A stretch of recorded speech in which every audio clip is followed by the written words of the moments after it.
Moving on to the next segment of today's show, I wanted to talk about the Dallas Cowboys and their super impressive Week 4 win on Sunday over the Carolina Panthers at home. They won 36-28, and now the Cowboys are sitting by themselves on the top of the NFC East standings with a record of 3-1. And in a similar way to Arizona, I think Dallas should be considered as one of the big winners from Week 4 in the NFL.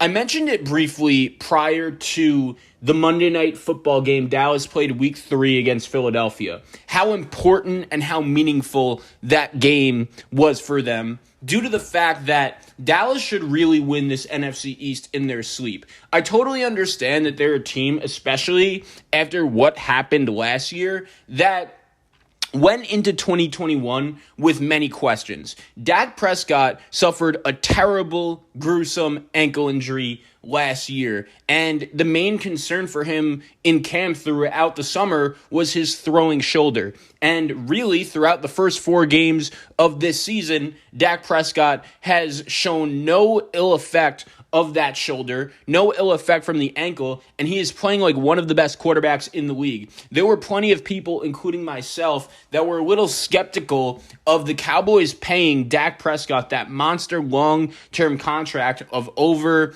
$40 million, making him one of the highest paid quarterbacks in the NFL. But if he keeps playing like this, then that contract is absolutely worth it. Even a guy like Zeke Elliott. A lot of times, people don't like the fact that Dallas has just paid big money to all of the players that they drafted and they developed besides Byron Jones. That was really the one big guy they let go. But Jerry Jones paid Dak Prescott. Jerry Jones paid Ezekiel Elliott. I know they didn't draft Amari Cooper, but he made a big impact early on in his one season with Dallas, and the Cowboys decided to pay Amari Cooper, DeMarcus Lawrence.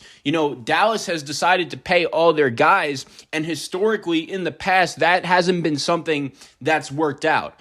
Also, if you've listened to this podcast, you will know historically I'm not the biggest Mike McCarthy guy. I don't think he's a good head coach in the NFL, and I know he did win a Super Bowl with the Green Bay Packers, but as time went on, it was clear that Aaron Rodgers, I believe, was really the main reason why Green Bay was so successful. He was the heart of the team. He was front and center at all causes, and there were many times throughout that McCarthy-Aaron Rodgers playoff run, really that whole 5-6 year stretch, McCarthy's teams just did not show up ready to play in big games. They got physically abused by the Falcons in the NFC Championship game. They lost to the Seattle Seahawks in that NFC Championship game, and there were just many times where I just thought the Packers were not the more physically imposing team, and they didn't come ready to play, and they just got dominated on the line of scrimmage from start to finish. Even last year it happened. The Cowboys had plenty of games, even without Dak Prescott. Like, Andy Dalton was a solid backup.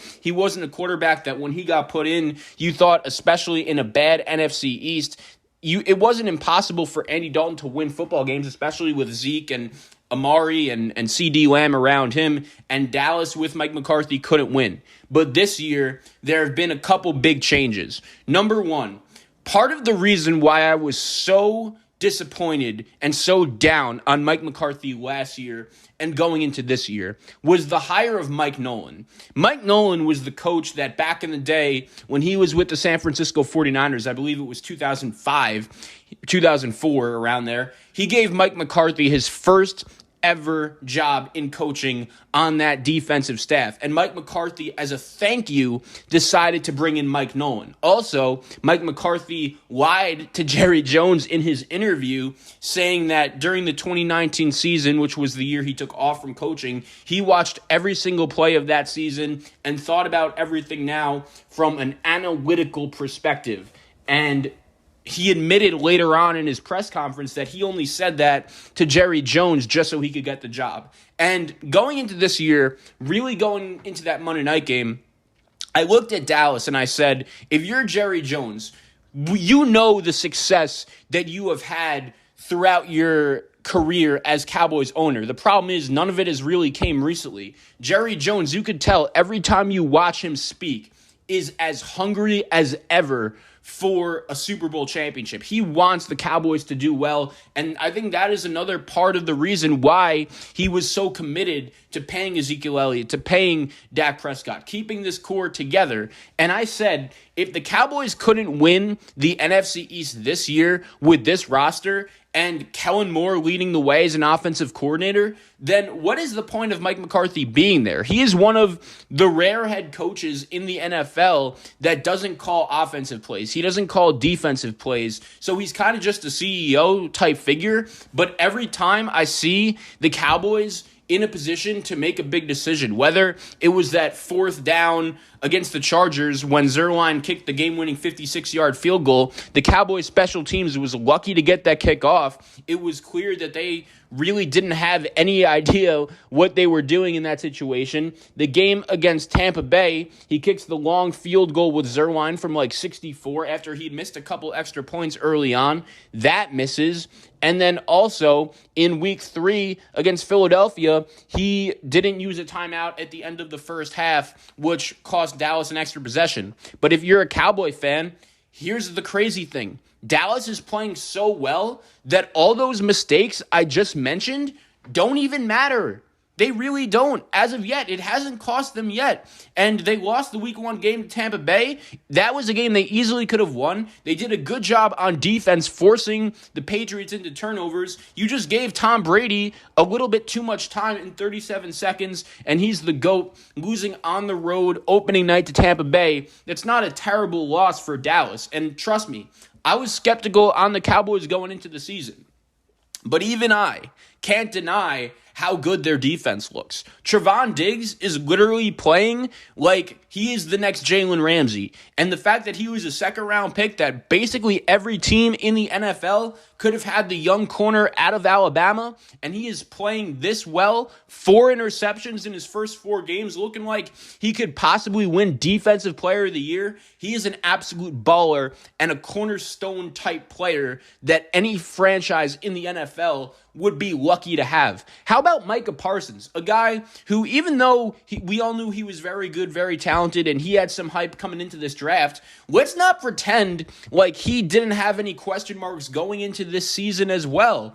The Cowboys drafted him to really be an inside middle linebacker type, and then early on, DeMarcus Lawrence gets hurt. They move Parsons out as a natural pass rusher, and he's balling out. He played really well on Sunday, and he didn't even play football in 2020. Him and Jamar Chase were the 2 main guys. You could throw Penei Sewell into that conversation as well, that were drafted very high, but didn't play football during the 2020 season due to COVID. But that looks like a money pick for the Cowboys. And the way this offense is playing, combined with the physical impressiveness of this defense, the Cowboys might just be a team that is a big threat in this NFC, and they are playing great football right now.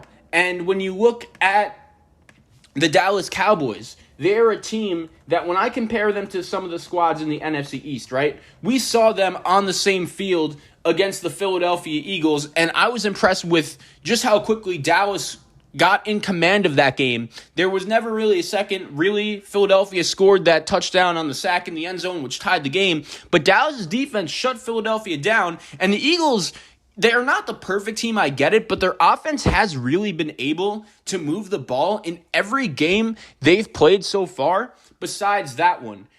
They're better than Philadelphia. They're better than the Giants. That's a huge game on Sunday. If you're the Cowboys at home against the Giants, I understand the Giants are coming off a big win in overtime against New Orleans, but you're the better team. If you want to win this NFC East, don't give the Giants any hope going into your building and beating you. And then Washington, props for beating the Atlanta Falcons. Taylor Heineke is a legend. He never quits. He never dies. He will pull plays just out of magic air sometimes. He's got some Ryan Fitzpatrick in him. But Washington's defense looked really overrated throughout the first 4 games of this season. And I picked Washington to win the division because of how good I thought that defense could be, and they're playing below average football right now. And if you're a fan of the Washington football team, that is a problem. In my opinion, you're not going to win that division unless your defense is playing better.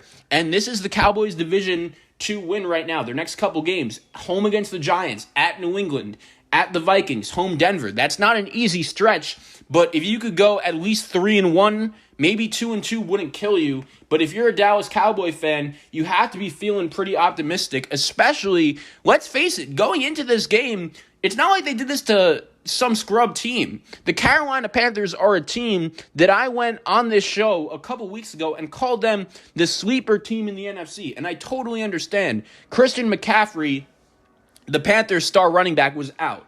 And when he's out of the lineup, he's a huge threat, and you could zone in on guys like DJ Moore and Robbie Anderson, and it's funny because DJ actually had a huge game. He was really the one bright spot here for Carolina, but he wasn't enough to do it by himself. Dallas's defense frustrated Darnold into turnovers. As I mentioned earlier, that pick by Trevon Diggs was one of the more impressive plays. You could tell while watching him work in the secondary. He's a former wide receiver. He just has great natural ball skills, and he has 4 interceptions throughout his first 4 games, which is just absolutely bonkers.